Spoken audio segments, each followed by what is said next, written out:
হলো ফাহেশা কাজ।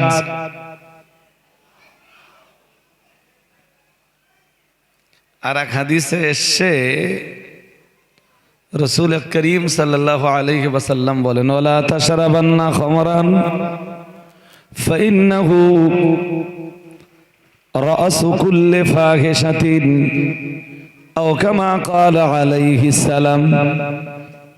রাসূল আকরাম সাল্লাল্লাহু আলাইহি ওয়াসাল্লাম বলেন, তোমরা কেউ মদ্যপান করবে না, কারণ মদ পান করা এটা হলো সমস্ত ফাহেশা কাজের মূল। তাহলে আমরা কোরআন দিয়ে পেলাম ফাহেশা কাজ জেনা, আর হাদিসে নববীর এক হাদিস থেকে পেলাম সব রকমের ফাহেশা কাজের মূল হলো মদ পান করা।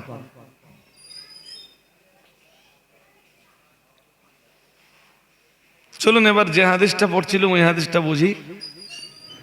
لم تظهر الفاحشة في قوم قط حتى يعلنوا بها إلا فشى فيهم الطاعون والأوجاع التي لم تكن مضت في أسلافهم الذين مضوا। রাসূলুল্লাহ জানিয়েছেন, কোন জাতির মাঝে যখন ফাহেশা কাজ বেড়ে যায় এবং এই ফাহেশা কাজ যখন প্রকাশ্যভাবে ঘটতে থাকে, আপনাদের মন বাইরে যাচ্ছে নাকি? যায় না তো? দেহ এক জায়গায়, মন আর এক জায়গায় রেখে কথা শুনলে কথা বলে বুঝবেন না।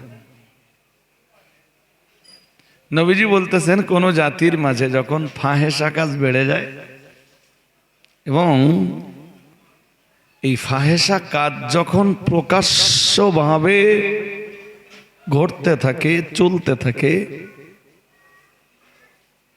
তো এর ফলে কি হয়? আল্লাহ তাদেরকে কি শাস্তি দেয়? আল্লাহ পাকের রাসূল জানিয়েছেন, আল্লাহ পাকের নবী জানিয়েছেন, আল্লাহ পাক ওই সমাজের উপরে, ওই জাতির উপরে প্লেগ নামের মহামারীটা চাপিয়ে দেয়।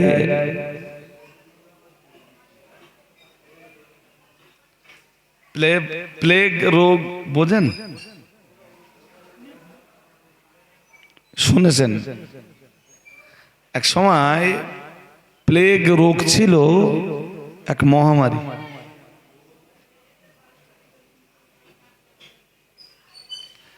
আল্লাহ পাকের রাসূল আবার জানিয়েছেন, ওয়াল আওজাউল্লাতী লাম তাকুম মাদাত ফি আসলাফিহিমুল্লাযীনা মাদাউ।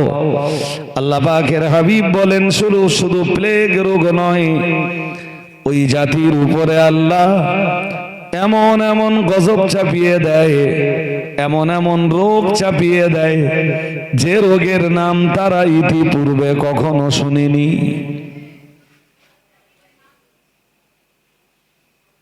কোন জাতির উপরে চাপায় নতুন নতুন রোগ? যে জাতির ভিতরে ফাহেশা কাজ বেড়ে যায়, নোংরামো বেড়ে যায়, যে জাতির মাঝে অশ্লীলতা বেড়ে যায়, যে জাতির ভিতরে মদ্যপানের পরিমাণ বেড়ে যায়, যে জাতির ভিতরে জেনা ব্যভিচারের পরিমাণ বেড়ে যায়, ওই জাতির উপরে হয় প্লেগের মতো মহামারী আল্লাহ চাপিয়ে দেয়, নইলে এমন রোগ আল্লাহ চাপায় যে রোগের নাম তাদের বাপ দাদা পূর্বপুরুষেরা কখনো বলেন।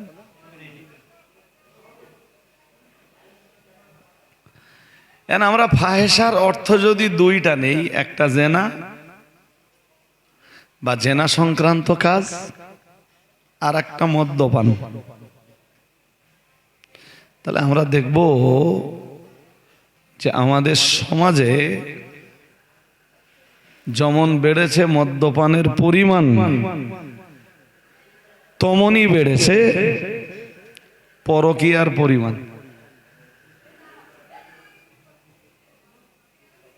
বিবাহিত পুরুষ পর নারীর প্রতি আসক্ত, বিবাহিতা নারী পর পুরুষে আসক্ত, আর অবিবাহিত অবিবাহিতা যারা, তাদের ভিতরে যে অশ্লীলতা, যে নোংরামি আছে তো আছেই।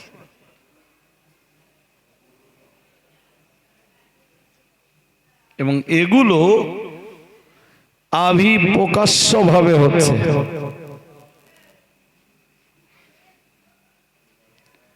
আগে এগুলো চলতো লুকিয়ে, প্রকাশ হয়ে পড়লে সমাজ খারাপ বলবে, প্রকাশ হয়ে গেলে সমাজের কাছে আমি মাথা উঁচু করে দাঁড়াতে পারবো না।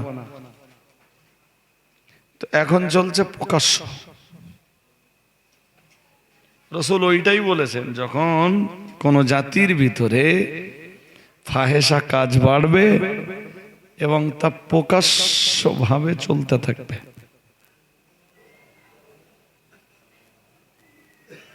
আমি জানি না মুফতি সাহেব কি ওয়াজ করেছেন, তা ওয়াজ যাই করুন, মুফতি সাহেব কোরআন হাদিসের মানদণ্ডেই সব জায়গাতে করেন, নিঃসন্দেহে আজও তাই করেছেন। বাট আমি যে কথা বলছি বোধহয় মুফতি সাহেব এ কথা বলেননি। আমি যে চিন্তায়, যে ভাবনায় বলছি, আজকে সমাজের দিকে তাকিয়ে দেখেন, জেনা ব্যভিচার যেমন প্রকাশ্য রূপ ধারণ করেছে, মদ্যপানটাও তেমন ব্যাপকতার সাথে প্রকাশ্যভাবে চলছে।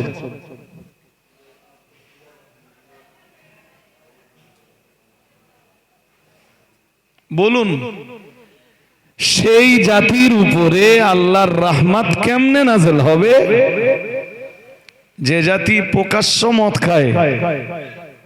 সেই জাতির উপরে আল্লাহর রহমত কেমনে আসবে যে জাতি জেনা, ব্যভিচার, পরকিয়া, পরপুরুষে আসক্ত, পরনারীতে আসক্ত হওয়াটাকে গর্বের কাজ মনে করে এবং প্রকাশ্যভাবে তা করতে থাকে।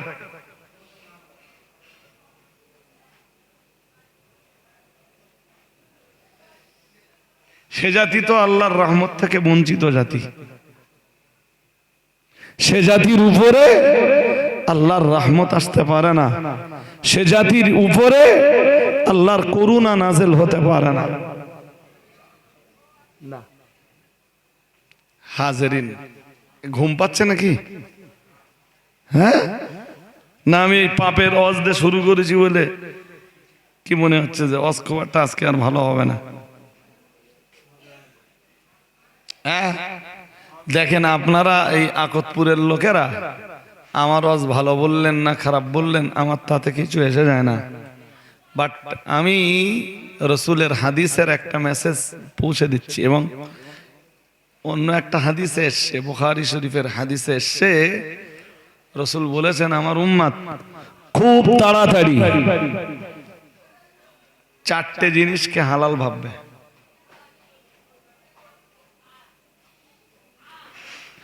ইয়াস্তাহিল্লুনাল হিররা ওয়াল হারিরা ওয়াল খামরা ওয়াল মাআসিফ আও কামা ক্বালা আলাইহিস সালাম। প্যারা নবী মুহাম্মদুর রাসূলুল্লাহ সাল্লাল্লাহু আলাইহি ওয়াসাল্লাম জানিয়েছেন, খুব তাড়াতাড়ি আমার উম্মত চারটে জিনিসকে হালাল বলে মনে করবে। চারটি পাপ আমার উম্মত করবে, তা কোনো দ্বিধা, কোনো সংকোচ কিচ্ছু তৈরি হবে না, মনের কাছে খারাপ লাগবে না। তারা এই চার রকম পাপ করবে, জি, খুব গর্বের সাথে।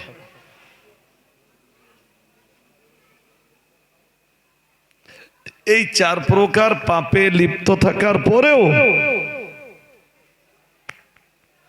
তারা বুকে মারি দেবে।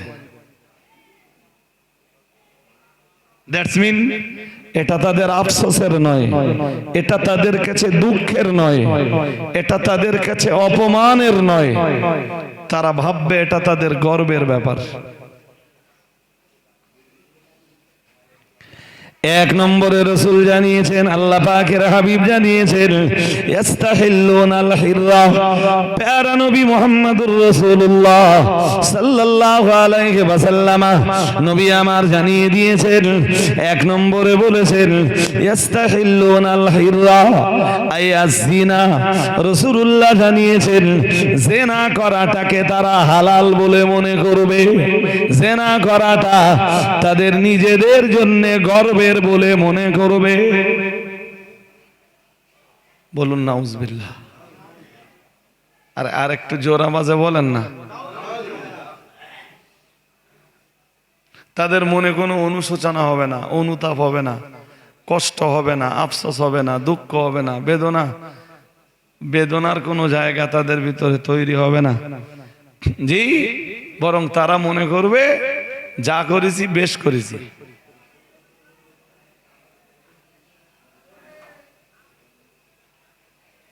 আজকে অন্য পাড়ার কথা ছেড়িয়ে দেন, মুসলিম পাড়াতেও শুরু হয়ে গেছে।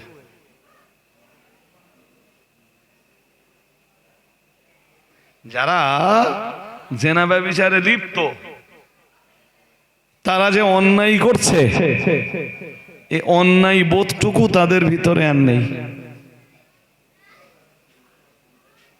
কিটা ভাব এরকম যে ফর নাথিং, কোনো ব্যাপারই না, আমি এমন কি কাজ করেছি।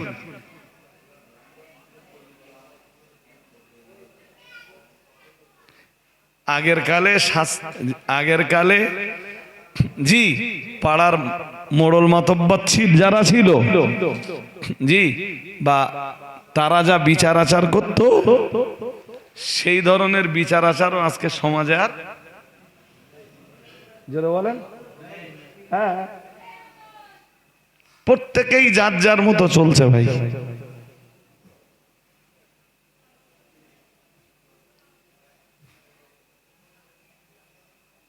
অথচ কোরআন, এটা কোরআনুল কারীমের বর্ণিত এক কঠিন হারাম, যে হারামের কারণে একজন মানুষের জন্য জান্নাতের দরজা বন্ধ।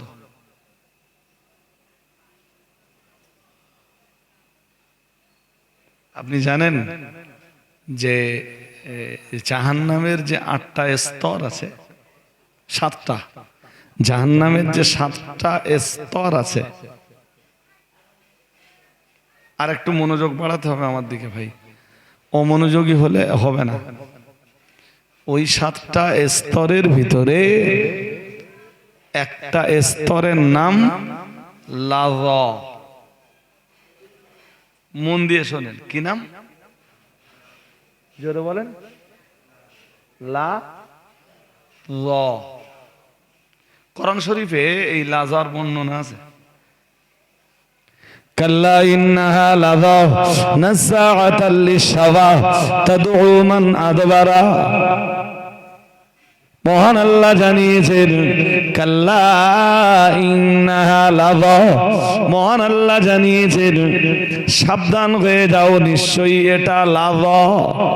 নাযাআতাল লিশাওয়া, মহান আল্লাহ জানিয়েছেন আর এই লাযা নামীয় দোজখের আগুন এতটাই ভয়াবহ, মহান আল্লাহ জানিয়েছেন এটা চামড়ায় লাগবার সঙ্গে সঙ্গে ভুনা হয়ে যাবে, গোশতে লাগবার সঙ্গে সঙ্গে গোশত ভুনা হয়ে যাবে।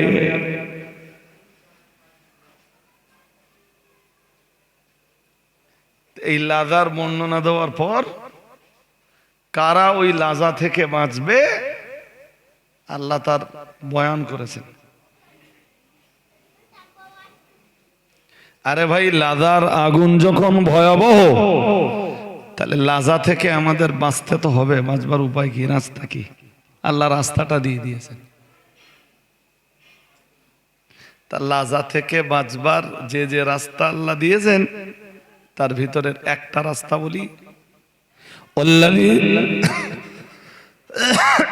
والذين هم لفروجهم حافظون ইল্লা আলা আজওয়াজিহিম আও মা মালাকাত আইমানুহুম ফাইন্নাহুম গায়রু মালুমিন ফামান ইবতাগা ওয়ারা যালিক ফাউলাইকা হুমুল আদুন।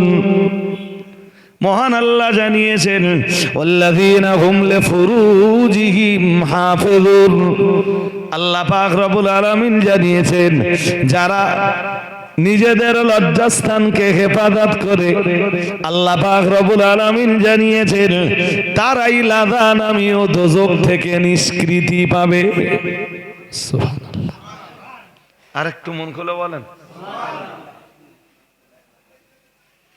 লাজা থেকে বাঁচবে তারা, লজ্জাস্থানকে হেফাজত করতে পারে যারা। যাদের লজ্জাস্থানের হেফাজত নেই, লাজা থেকে তারা নিষ্কৃতি। জোরে বলেন। আমি এই কথাগুলো আমি জোর করে বলতেছি নাকি আপনাদের জোর করে শোনাচ্ছি আমি জানি না, বলো ভালো ভাই।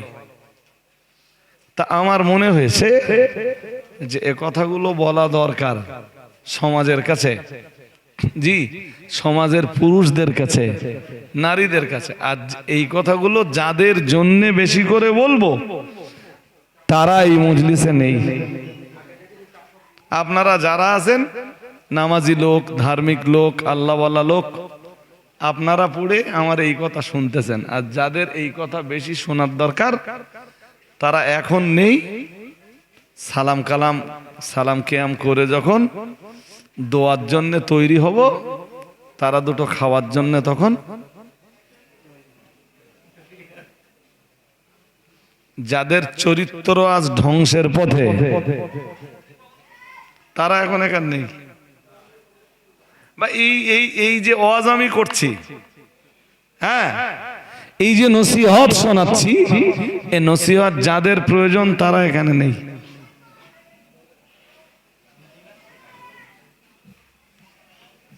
তাদের মন কান এদিকে নেই ভাই। কেউ বাইরে ফ্রি ফায়ার খেলতেছে, কেউ পাবজি খেলতেছে, কেউ অন্য মোবাইল গেমে ব্যস্ত, কেউ বা অন্য ধান্দায় আছে। জি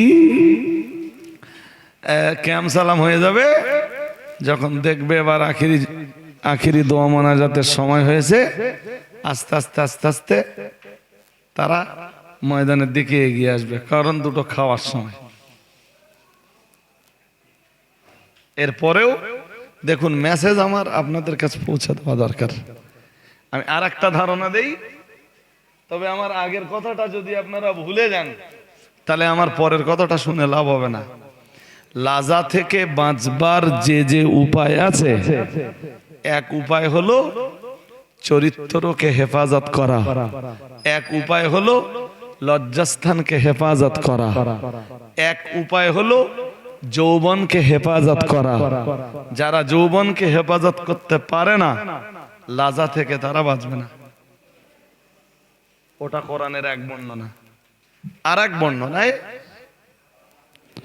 কোরআনুল কারীমের আর এক বর্ণনায় আল্লাহ রাব্বুল আলামিন বলেন, শুনছেন সবাই নাকি? মূল লাগিয়ে আমার কথা শুনতে হবে, আমি একটা কথাও বেকার বলবো না। আর এক বর্ণনায় আল্লাহ বলেন, আর এক বর্ণনায় আল্লাহ জান্নাতুল ফেরদাউসের বিবরণ দিয়েছে। সূরা মুমিনুনের 10 আর 11 নম্বর আয়াত কি আছে? আল্লাযীনা ইয়ারিসুনাল ফিরদাউসা হুম ফিহা খালিদুন। মহান আল্লাহ জানিয়েছেন 10 নম্বর আয়াতে জানিয়েছেন উলাইকা হুমুল ওয়ারিসুন।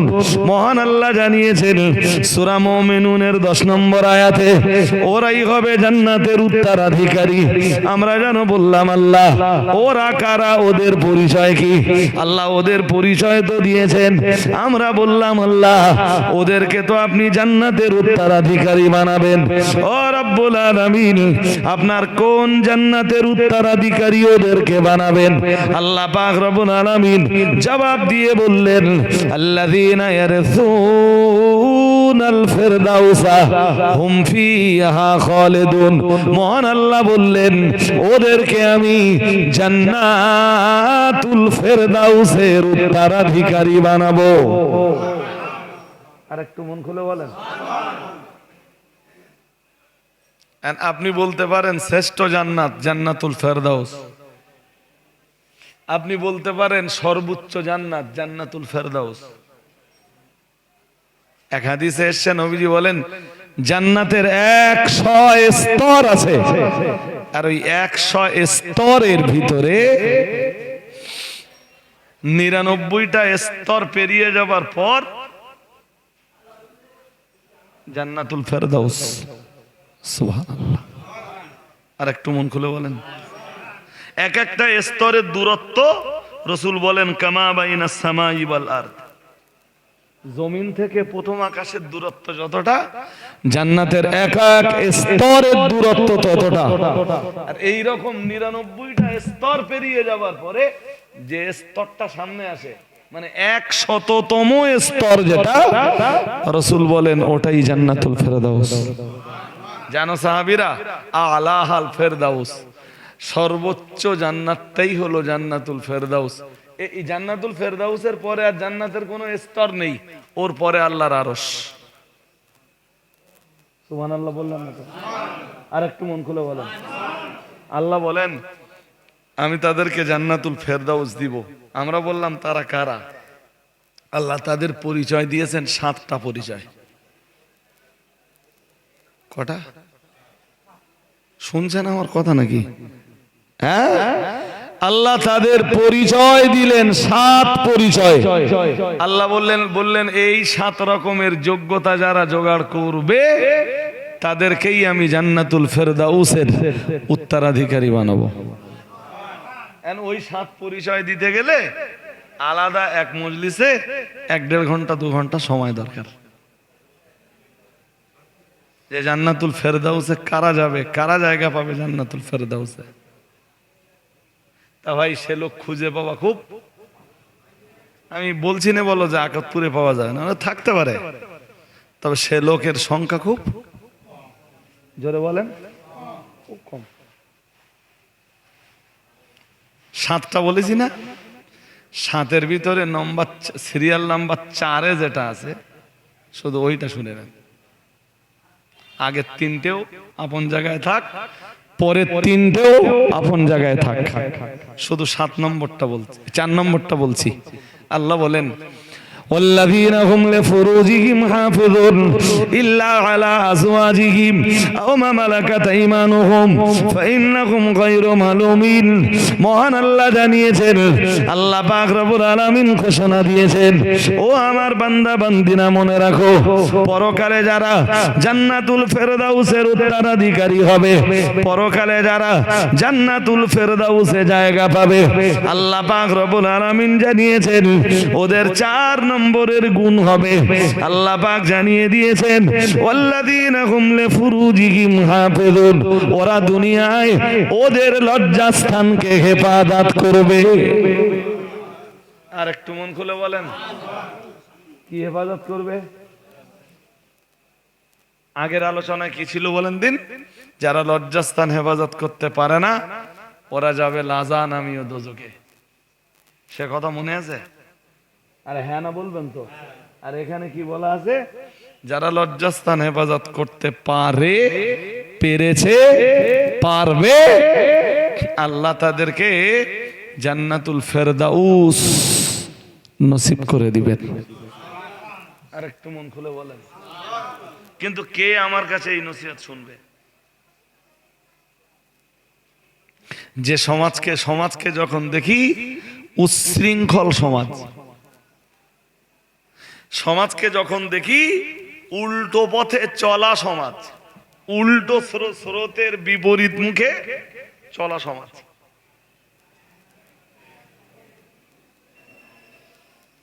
যে সমাজ কোরআনকে, কোরআনের বিধানকে বুড়ি আঙুল দেখায়, মুসলিম বলে পরিচয় দেওয়ার পরেও কোরআনের আইনকে বুড়ি আঙুল দেখায়, রসুলের তরিকাকেও বলেন তুড়ি মেরে উড়িয়ে দেয় যৌবনের টানে। পরকালে যা হবে দেখে নেওয়া যাবে, এখন যেটা মন চায় সেটা তো করে ফেলি।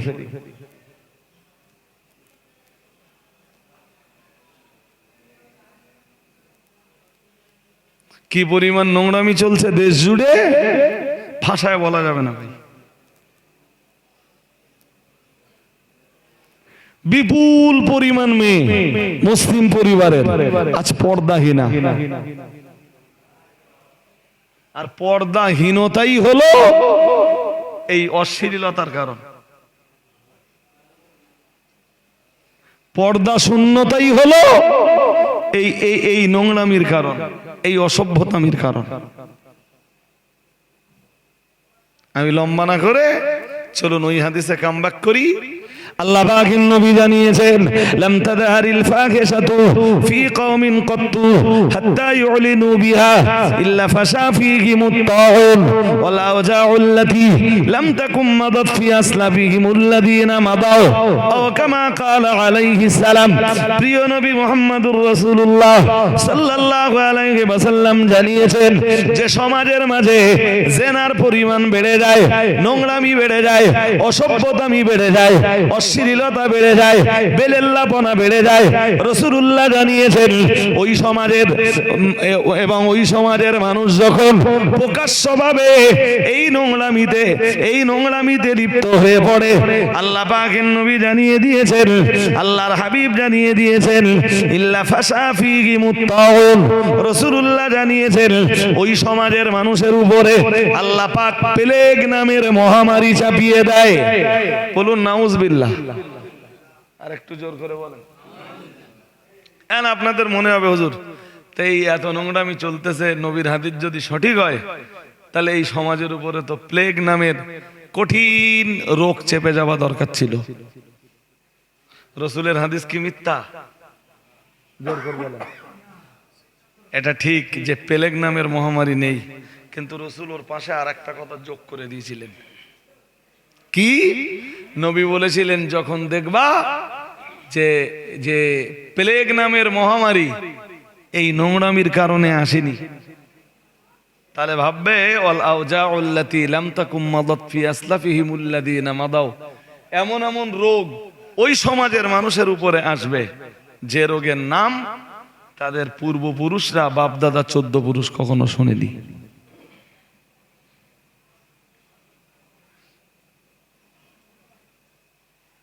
আমার কথা কি শুনছেন?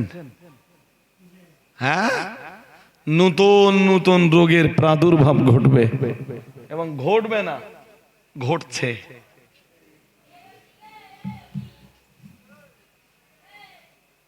এই যে 2019 থেকে 2022-23 পর্যন্ত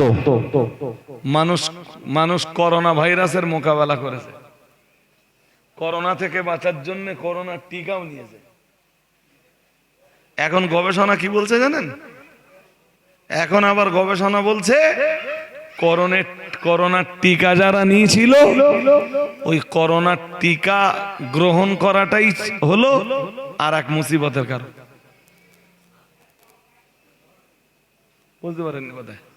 হ্যাঁ, এই কোভিড সার্টিফিকেটে দেখতেন যে কোভিড সার্টিফিকেটে নরেন্দ্র মোদীর ছবি থাকতো। হ্যাঁ না কিছু বলে না, বলুন দেখেছিলেন? এখন সার্চ করে দেখেন মোদীর ছবি আর নেই। যখন থেকে ওইটা ধরা পড়েছে যে করোনার টিকা নেওয়ার কারণে আর এক মুসিবত আসতেছে, নরেন্দ্র মোদী রাতারাতি নিজের ছবিটা যখন কোভিড টিকা দিছিল তখন ভেবেছিল যে আমি দেশের এক হিরো হয়ে গেছি। যখন গবেষকরা স্বাস্থ্যবিদরা গবেষণা করে বলল যে যারা এই কোভিশিল্ড টিকা নিয়েছে এই টিকাটা হবে আর এক মারাত্মক কি সমস্যার কারণ, তখন রাতারাতি ও দেখলো আমি যে হিরো হয়েছিলাম এ তো আর টেকবে না, ও রাতারাতি নিজের ছবি কোভিড সার্টিফিকেট থেকে আউট করে দিলে।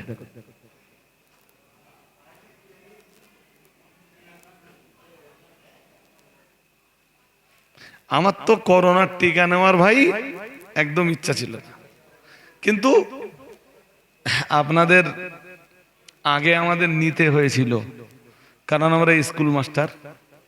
গভর্নমেন্ট তখন ঘোষণা দিলে যে যাদের যাদের আগে টিকা নিতে হবে তার ভিতরে আছে 1 নম্বরে আছে ডাক্তাররা, কারণ ওরা রোগীর ট্রিটমেন্ট করবে। 2 নম্বরে নিতে হবে পুলিশকে, বেশ ভালো। 3 নম্বরে কারগা নিতে হবে না মাস্টার গা? বুঝতে পারেননি? করোনার টিকা। আর তখন তো সব জায়গায় করোনা ভ্যাকসিন লাজেম করে দেবে। আসলে বাবা, আল্লাহর কোন গজব যখন আসে, ওই গজবের মোকাবেলায় কোনো ভ্যাকসিন বলো ঠেকে না।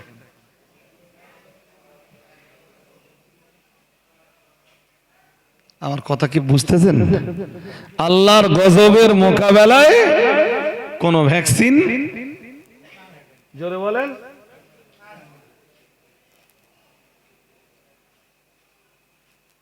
আপনি কি ভাবছেন আগামী দিন নতুন কোন গজব আসবে না? আপনি অন্য জাতির কথা ছেড়ে দেন, মুসলিম জাতির ভিতরে যেমন বেড়েছে মদ, তেমন বেড়েছে, বলে ফেলুন, জানা। এই এতক্ষণ ধরে যে কথা বলছিলাম, প্রত্যেক এরিয়াতে, শুধু আপনার আকতপুরের কথা আর কাটিয়ার বাগের কথা বলছি না, এদিকে উত্তর দেবীপুরের কথা বলছি না, এদিকে পিছনের চাপাপুকুরের কথা বলছি না, জি, সব এলাকার সেম কন্ডিশন। এবং আগামীতে এই নোংরামি আরো বাড়বে, আরো প্রকাশ্য হবে, এবং যারাই এই নোংরামিতে লিপ্ত হবে তারা গর্ববোধ করবে, ভাববে যে লোকে বে করে যা করে আমি বে না করে তাই করতেছি, তো অসুবিধা কি?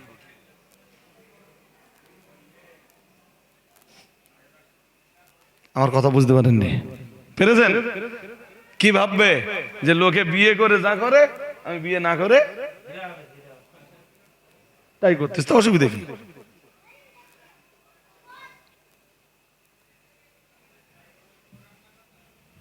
ভাই, যে জাতি আল্লাহর অবাধ্য হয় ওই জাতির প্রতি আল্লাহর গজব নাযিল হয়। মানব সমাজ এ কথা ভুলেই গেছে, সে অন্য জাতির কথা ছেড়েই দিলাম, মুসলিম জাতি এ কথা প্রায় ভুলেই গেছে। শুধু কলেজ পড়ুয়া ছেলেপেলেগুলোর কন্ডিশন দেখেন, এত এত লেখাপড়া শিখে পরের মেয়ে নিয়ে ঘুরে বেড়াচ্ছে, এবং ট্রেনে, বাসে, মোটরসাইকেলে, জি, তাদের যা আচরণ, সে আচরণ দেখলে ভদ্র সভ্য সমাজের যে কেউ চোখ বন্ধ করবে। কোন স্বামী স্ত্রী বাইরে বেরিয়ে অত নোংরামিতে লিপ্ত হতে পারে না। এরাই এ যুগের এডুকেটেড, এরাই এ যুগের, জি, সভ্যতার দাবিদার।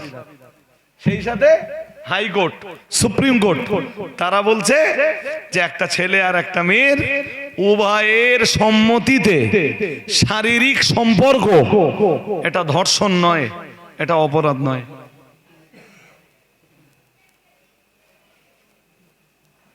কোর্ট অ্যালাউ করে দিয়েছে, ব্যাস, অ্যাভেলেবেল। কোর্টের কাছে এটা অপরাধ নয়। একটি প্রাপ্ত বয়স্ক ছেলে এবং একজন প্রাপ্ত বয়স্কা নারী, তারা উভয়ের সম্মতিতে যদি মানে শারীরিক সম্পর্কে লিপ্ত হয়, কোর্টের বিচারপতিদের কাছে এটা অপরাধ, জোরে বলেন। কিন্তু কোরআনের ঘুম পাচ্ছে আপনাদের নাকি? কোরআনের ফয়সালা অনুযায়ী, কোরআনের ফয়সালা অনুযায়ী আল্লাহ বলেন ইল্লা আলা আজওয়াজিহিম, বললেন জানো শুধু তোমাদের জন্য এক প্রকার যৌন সম্পর্ক আমি হালাল করে দিয়েছি, সেই সম্পর্কের নাম স্বামী আর স্ত্রীর সম্পর্ক। সুবহানাল্লাহ বলেন। হ্যাঁ, আল্লাহ বলেন এত ব্যতীত, তার মানে স্বামী আর স্ত্রীর এই যৌন কেন্দ্রিক সম্পর্ক ব্যতীত আর যত সম্পর্ক আছে সব রকমের সম্পর্ক হারাম। হারাম, চলে বলুন, এটাই কোরআনের বক্তব্য। চাই সমাজ যতই আধুনিকতার দাবি করুক, চাই সমাজ যতই ভদ্রতার দাবি করুক, চাই সমাজ যতই সভ্যতার দাবি করুক, এটা সভ্যতা নয়, এর নাম আধুনিকতা নয়, এর নাম ভদ্রতা নয়। আজকে সভ্যতা আর ভদ্রতার আড়ালেই চলছে চরম অসভ্যতামি, ভদ্রতার আড়ালে চলছে চরম অভদ্রতামি, যা ভাষায় বর্ণনা করা যায়। আর মদ, এটা তো গেল একটা পাত। মদের ব্যাপার ভাই কি করে বোঝাই বলেন দিন। আপনারা এখানে যারা জ্ঞান বুদ্ধি বিবেক সম্পন্ন মানুষ আছেন, আপনারা নিশ্চয়ই বুঝতে পারছেন যে আপনার খোদ আকতপুর গ্রামেই হয়তোবা, আমি তো ক্লিয়ারলি জানবো না তাই হয়তোবা বলে বলছি, হয়তোবা আগের তুলনায় মদ্যপের সংখ্যা, মদের সঙ্গে সম্পর্ক রাখা মানুষের সংখ্যা আরো বেড়েছে। না ভুল বলছি? হ্যাঁ, ইভেন আপনি জানেন যে উঠতি প্রজন্মের 16 বছর 17 বছর 18 বছরের ছেলেরা এভেলেবেল মদের বোতলের সাথে, তাদের মদের গ্লাসের সাথে তাদের সম্পর্ক।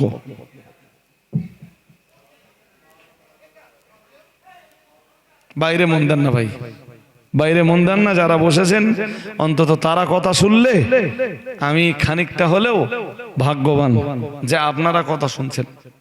এভেলেবেল শুধু আপনার আকতপুর গ্রামে না, পার্শ্ববর্তী গ্রামগুলো, প্রতিবেশী গ্রামগুলো খবর নেন, একই কন্ডিশন।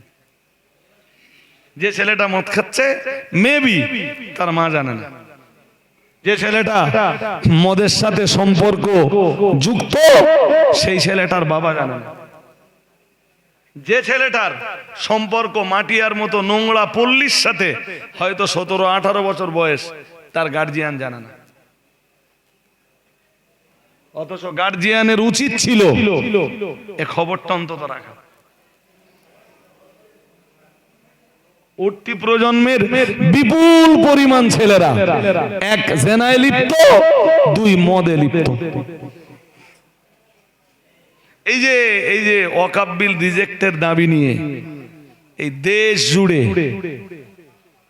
যে মুভমেন্ট চলছে, খবর রাখেন তো নাকি? আরে হ্যাঁ না, একটু জোর করে বলেন না, বড্ড স্লো কথা বলতেছেন। জানেন আপনারা, জি আমরাও মানুষকে উদ্বুদ্ধ করছি, অনুপ্রাণিত করছি জাতির জন্য যে আমার কমিউনিটি ঐক্যবদ্ধভাবে আন্দোলনে নামুক, জি, যাতে নরেন্দ্র মোদী কি এটা তুলে নিতে বাধ্য হয়। নরেন্দ্র মোদী যদি এটা না তোলে, আগামী দিন অকাপকৃত কবরস্থান যেগুলো সেগুলো মুসলমানদের থাকবে না, অকাপকৃত মসজিদগুলো মুসলিমদের থাকবে না, অকাপকৃত মাদ্রাসাগুলো মুসলিমদের থাকবে না, অকাপকৃত সম্পত্তির উপরে ঈদগাহগুলো মুসলিমদের। জোরে বলেন। ওই তো দেখতে পাচ্ছি তো, ইউপি বলেন অন্য রাজ্যে যে খেলা শুরু হয়েছে, বহু মাদ্রাসাতে এসে অলরেডি তালা মেরে দিয়ে গেছে।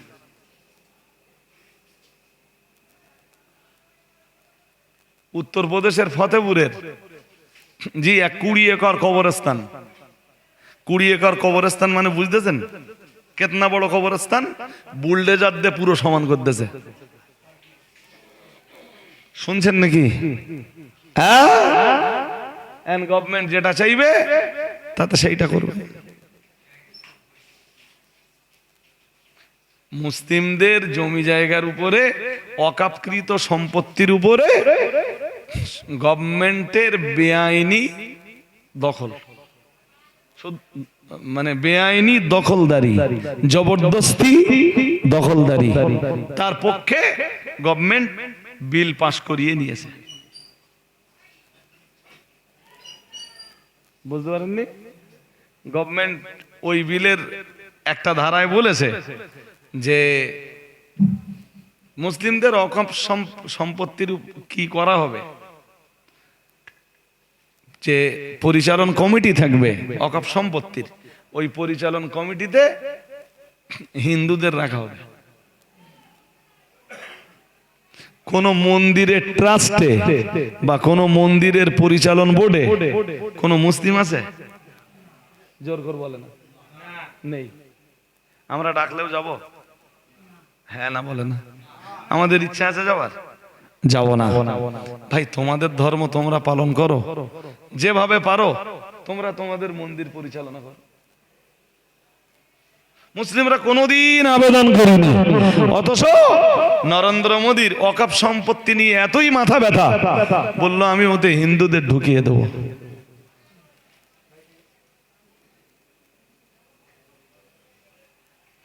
মুসলিমরা যেই প্রতিবাদের আওয়াজ তুলবে যে আমাদের ওয়াকফ সম্পত্তিতে হিন্দুরা কেন, জি তখন প্রচার দেওয়া হবে, কি বলেন দিন, প্রচার এইটা দেওয়া হবে যে এরা লড়াই করছে হিন্দুদের বিরুদ্ধে। ভারতবর্ষের হিন্দু তোমরা এক হও। যেটা পশ্চিমবঙ্গে দিলীপ ঘোষ বলছে, যেটা পশ্চিমবঙ্গে শুভেন্দু অধিকারী বলছে, যেটা পশ্চিমবঙ্গে জি বিজেপির অন্যান্য নেতারা বলছে, সুকান্ত মজুমদার বলছে, অর্জুন সিং বলছে। আমার কথা কি বুঝতেছেন? অ্যাকচুয়াল মুসলমানদের আন্দোলন বলো হিন্দুদের বিরুদ্ধে, জোরে বলে না।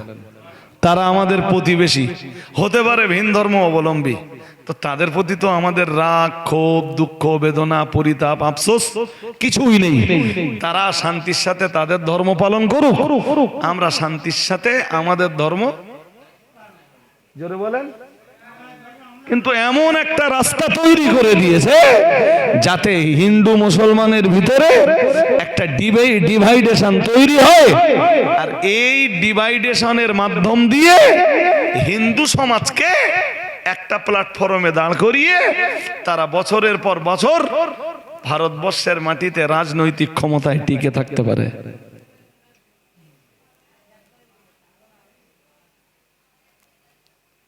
আমি কি কথা বলছি কিছু বুঝতেছেন নাকি? হ্যাঁ, এরপরে যে ভয়টা আছে সে ভয়টা হলো এই মুসলিম আন্দোলনে নামবে, আরএসএস টুপি মাথায় দিয়ে আরএসএস এর দলের কিছু লোক ঢুকিয়ে দেবে, তারা ভাঙচুর করলো, তারা কোনো জায়গায় আগুন ধরিয়ে দেবে, দোষটা কাদের হবে? জোর করে বলেন। এই খেলাটাও আরএসএস খেলছে, নইলে বলুন এই সাম্প্রতিক অতীতে মুর্শিদাবাদ কাণ্ডে বিএসএফ এর ড্রেস পরা অথচ পায়ে চটি পড়া, কোন কালে দেখেছেন যে বিএসএফ তার গায়ে পোশাক পরা আছে অথচ পায়ে চটি পরা আছে? তাহলে ওরা কারা?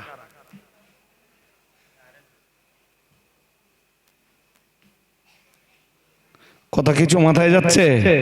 সামনে 2026-এ পশ্চিমবঙ্গে আবার বিধানসভা নির্বাচন, সেই বিধানসভা নির্বাচনকে মাথায় রেখে বিজেপি চাইছে যে পশ্চিমবঙ্গে একটা দাঙ্গা লাগিয়ে দিয়ে, এমনি তো এই শুভেন্দু অধিকারী না কি নাম আছে একজনের, সে তো বলতেছে যে বাংলার হিন্দু এক হও।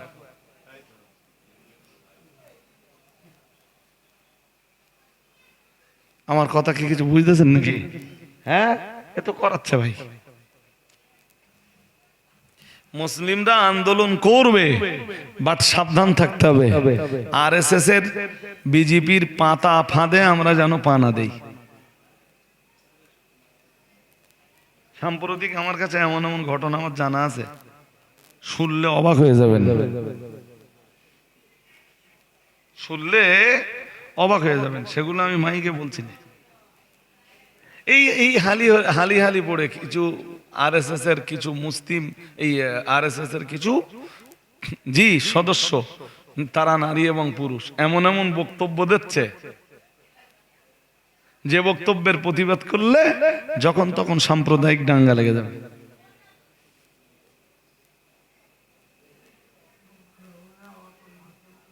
আমার কথা কিছু বুঝতেছেন নাকি? হ্যাঁ, আল্লাহ আমাদের বুঝবার তৌফিক দান করুন, সকলে বলুন আমিন, বলুন না আমিন। কিন্তু এরপরও মুসলমানদের এই আন্দোলন, এই মুভমেন্ট অব্যাহত রাখতে হবে, যাতে নরেন্দ্র মোদী এবং তার ক্যাবিনেট এই ওয়াকফ সংশোধনী বিলকে বাতিল করে।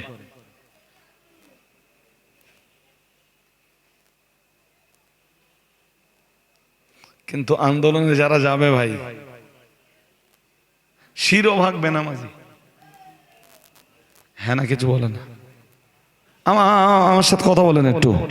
আন্দোলনে যারা যাবে শিরোভাগ কি? আমরা যারা আন্দোলন করছি, করতে যাচ্ছি, যাব, আমাদের শিরোভাগের নামাজ নেই। সে জাতির উপরে কেমন রহমত আসতে পারে যে জাতির নামাজ না থাকে। وقال الله إني معكم لئن أقمتم الصلاة وآتيتم الزكاة মহান আল্লাহ জানিয়েছেন وقال الله إني معكم মহান আল্লাহ জানিয়েছেন আর নিশ্চয়ই আমি আল্লাহ তোমাদের সঙ্গে আছি। সুবহানাল্লাহ। আর একটু মন খুলে বলেন সুবহানাল্লাহ। আর নিশ্চয়ই আমি তোমাদের, জোরে বলেন। কে বলতেছেন? আল্লাহ বলতেছেন। কাদের সঙ্গে আছেন? কালেমাওয়ালাদের সাথে। কাদের সঙ্গে আছেন? একত্ববাদীদের সঙ্গে। কাদের সঙ্গে আছেন? তাওহীদবাদীদের সঙ্গে। কাদের সঙ্গে আছেন? আল্লাহকে এক বলে স্বীকৃতি দেনে ওয়ালাদের সাথে। সুবহানাল্লাহ। আর একটু মন খুলে বলেন। আমরা বললাম কোন শর্ত আছে আল্লাহ? আল্লাহ বললেন শর্ত তো আছে। আমরা বললাম কি শর্ত আল্লাহ? আল্লাহ বললেন লাইন আকামতুমুস সালাতা, আমি তোমাদের সঙ্গে ছিলাম, আছি, থাকবো। আমার রহমত তোমাদের সঙ্গে ছিল, আছে, থাকবে। আমরা বললাম কি করতে হবে আল্লাহ?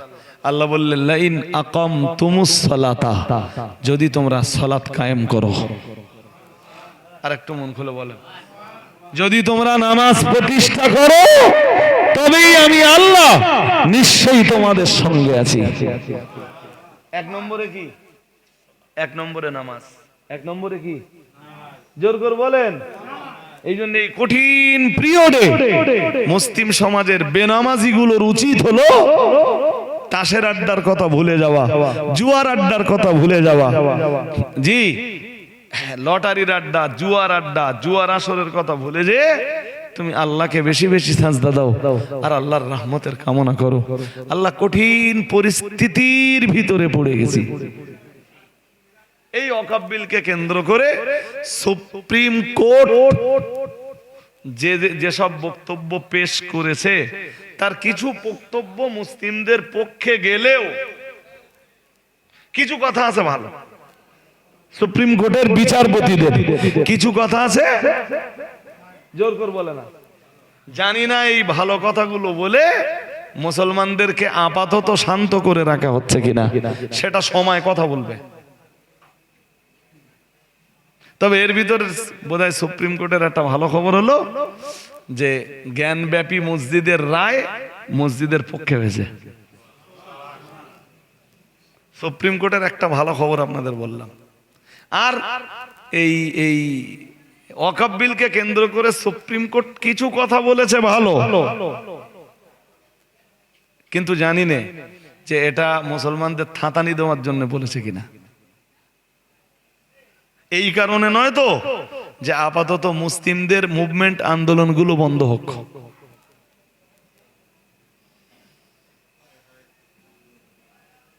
সেটা তো সময় কথা বলবে।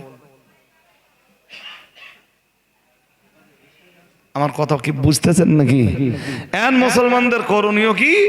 মুসলমানদের করণীয় হলো পাপের রাজ্যে অবস্থান না করে আল্লাহকে বেশি বেশি সাজদা দাও, আল্লাহর রহমতের কামনা করো। কারণ মুসলমানদের সঙ্গে কি আল্লাহর সাহায্যটাই হলো মুসলিমদের সবচাইতে বড় শক্তি।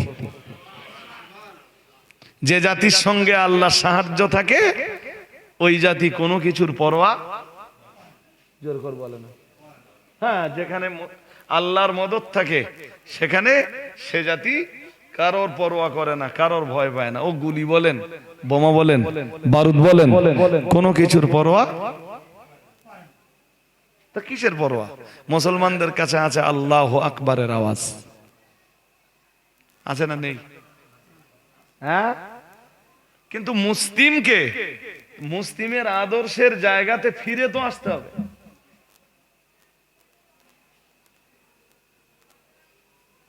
এমনি শুনতেছেন তো যে আগামী ২৬ তারিখের ব্রিগেডের সমাবেশকে কেন্দ্র করে মুসলিমদের নেতারা দুভাগে ভাগ হয়ে গেছে। শুনেছেন এটা? এক ভাগ তারা চাইছে এবং তাদের সংখ্যা বেশি, ২৬ তারিখে ব্রিগেডের সমাবেশ হবে। আর একটা অংশ আবার চাইছে, হ্যাঁ,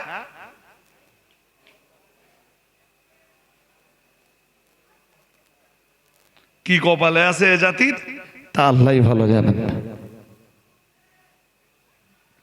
তুমি মুসলিমরা যদি দাঁতে দাঁত দিয়ে লড়াই করতে পারে, মাটি কেমড়ে যদি লড়াই করতে পারে, নরেন্দ্র মোদী সরকার ওয়াকফ সংশোধনী বিল উইড্রো করে নিতে বাধ্য ইনশাআল্লাহ।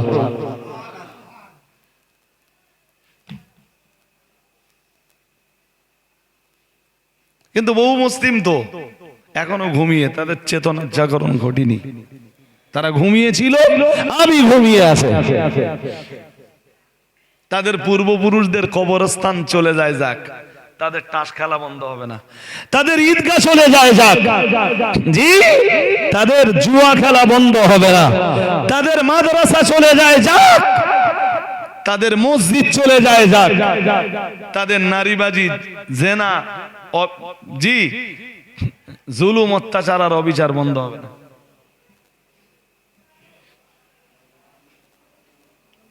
মুসলিমদের উচিত তো আল্লাহ সাহায্যের কামনা করে মাটি কেমড়ে লড়াই করা।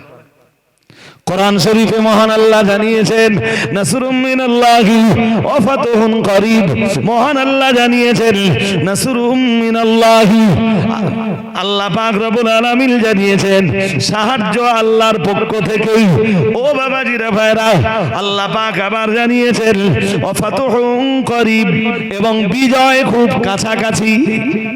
সুবহানাল্লাহ। আর একটু মন খুলে বলেন, সাহায্য কার পক্ষ থেকে? জোরে বলেন, সাহায্য আল্লাহর পক্ষ থেকে। আর জয় খুব, কে বলতেছেন? আমি বলছি। আল্লাহ পাকের কোরআন জানিয়েছে, মহান আল্লাহ জানিয়েছেন ও নবী, আপনি দুনিয়ার ঈমানওয়ালা মানুষদেরকে, আল্লাহ ওয়ালা মানুষ যারা, ধর্মপ্রিয় মানুষ যারা, ওয়াবাশশিরিল মুমিনিন, আপনি তাদেরকে সুসংবাদ দান করুন। ঈমানওয়ালা মানুষদেরকে সুসংবাদ দান করুন।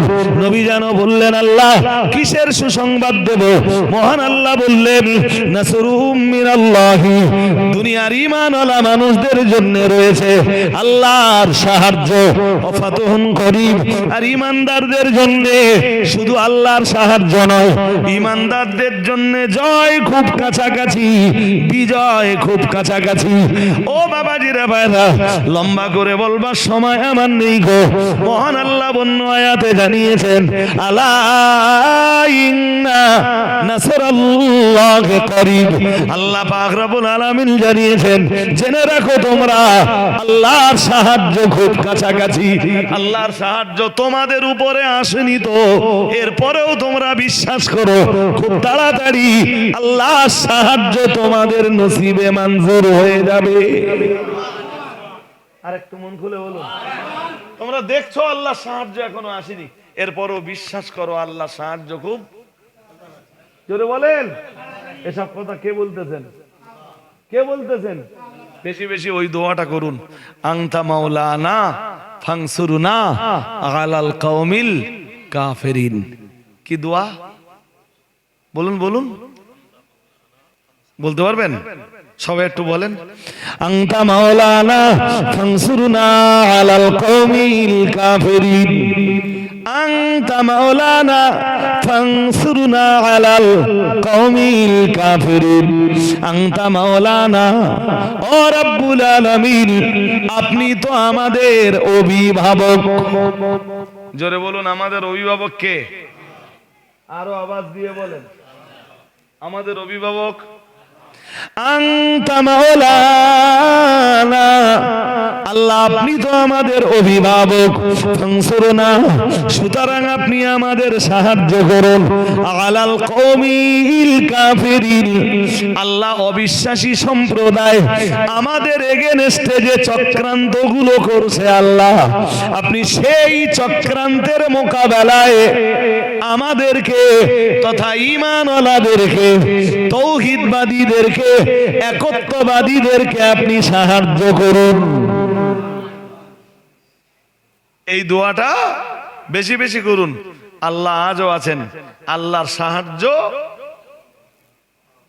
জোরে বলেন আজও আছে না নেই? হ্যাঁ, আল্লাহ সাহায্য আজও আছে না নেই? হ্যাঁ, মুসলিমদের তার জন্য দরকার, মুসলিমদের ভাই আদর্শের জায়গাতে ফিরে আসা। মদ খাওয়া এ তো ইবলিসের দেখানো রাস্তা, জেনায় লিপ্ত হওয়া এ তো ইবলিসের দেখানো রাস্তা। নাউজুবিল্লাহ বলুন। হ্যাঁ, এই রাস্তায় চললে তো আল্লাহ সাহায্য আসে না।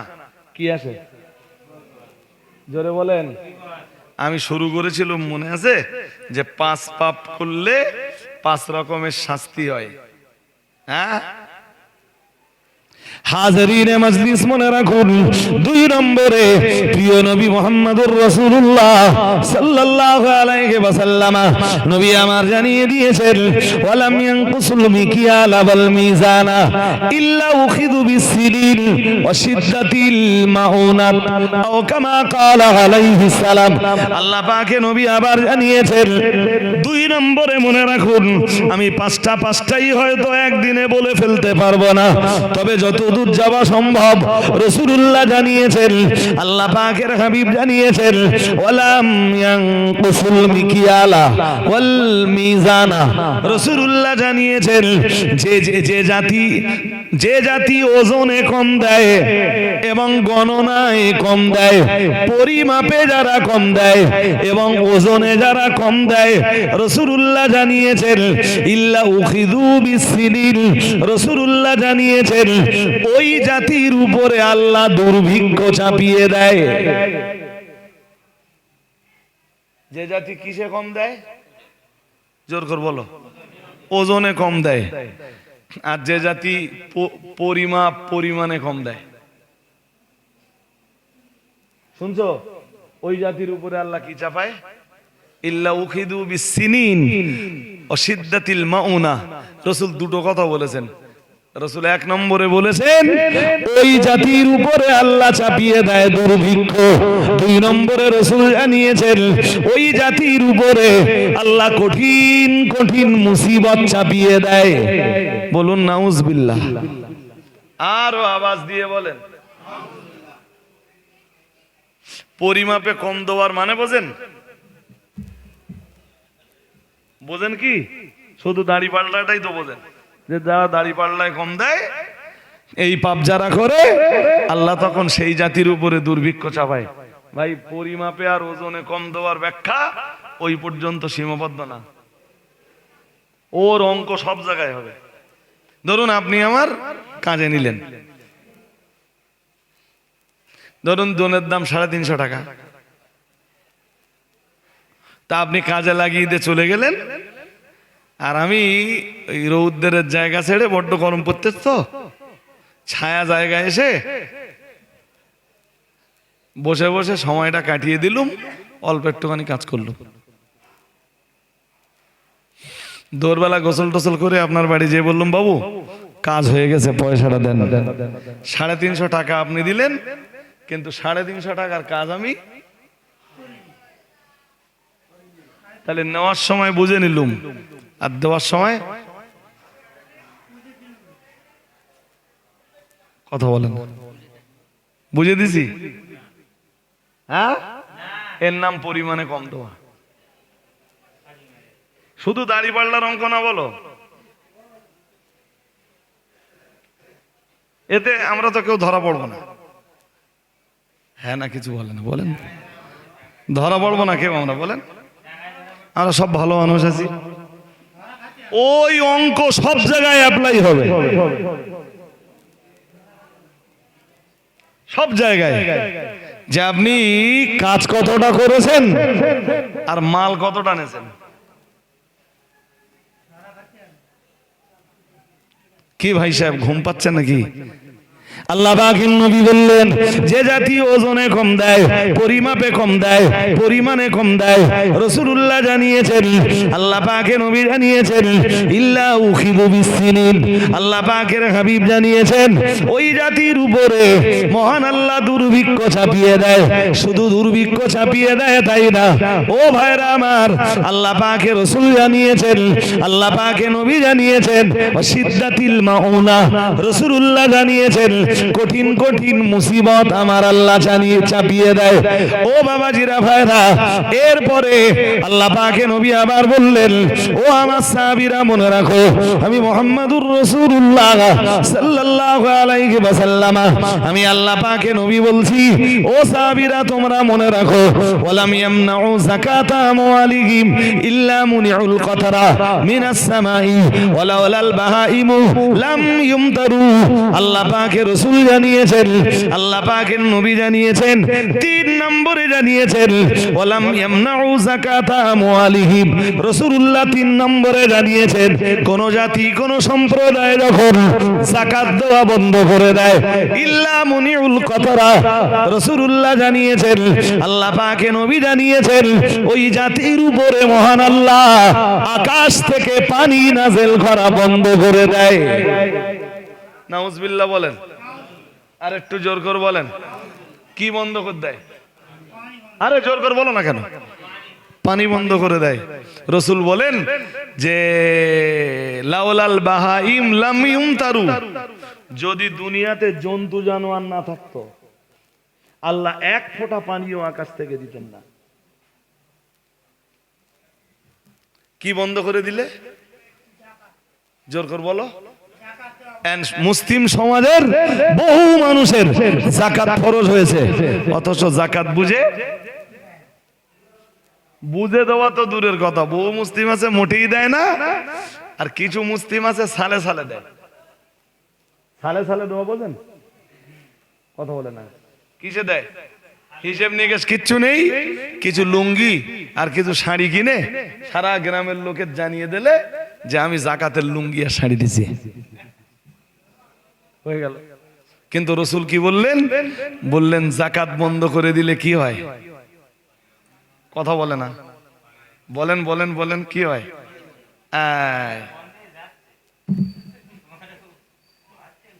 এই যেটুকু হয় ভাই, কেন হয় জানেন? ওই রাসূল বলেছেন লাউলাল বাহাইমু লাম ইউমতারু, নবী বলেছেন জন্তু জানোয়ার যদি না থাকতো দুনিয়া, আসলে এই গরু, ছাগল, কুকুর, বিড়াল, মহিষ, ঘোড়া, উট, গাধা, এই জন্তু জানোয়ার যা আছে এদের এদের এদের তো গোনা নেই। হ্যাঁ না বলে না? হ্যাঁ, এইটুকু পানি আল্লাহ এদের ওসিলাতে দান করে। সুবহানাল্লাহ বলেন, আর একটু মন খুলে বলেন। ভাই দেখতে দেখতে 11:30 বাজে, বক্তব্যের এখনো কালেকশন হুজুর করে গেল না, তা আবার কি তো হয়ে যাবে না? হাজিরিনে মজলিস তো এটা কালেকশন করতে হবে, আমার বলেননি কেন? তাবার কালেকশন করতে হবে। হ্যাঁ না, সে নাড়াননি, ঠিক আছে, তাবার লেখা নেই তো সে আমার বলবেন তো। আমার 11:30 এমনি না, আমার কথা এখন 11:30 বাজে, তা কালেকশন করতে গেলে আগে তো বলতে হবে না? আমার কেউ কিচ্ছু বলেনি, এসব কোনো কাজের কথা। যেটুকু সময় আমার বেঁধে দিয়েছিলেন সেটুকু সময় তো আপনারা শুনেলেছেন, এবার উপায় হাজিরিনে মজলিস। যে কারণে আমি ওই হাদিসের 5টা কথা 3টে কথা বলে দিয়েছি, আর 2টো কথা আজ আর বলবো না, এই পর্যন্ত থাকবে। তো কালেকশন করতে হতে বলেছেন আমার আগে,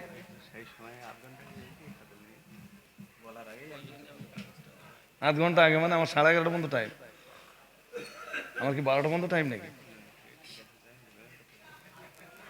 হ্যাঁ, দাউদ করে 11:30 পর্যন্ত। হাজিরিনে মজলিস ভাই, তো আমি লম্বা সময় নেব না, মজলিস আপনাদের 5 মিনিট 7 মিনিটের ভিতরে আপনাদের সবকিছু দিয়ে ফেলতে হবে। এই চাল ডাল আলু যা লাগে সব আপনারা দিয়ে ফেলবেন। একটু ইনশাল্লাহ বলেন দিন, ইনশাল্লাহ জোর হয়নি বলো, সবাই একটু মিলেমিশে বলেন দিন ইনশাল্লাহ।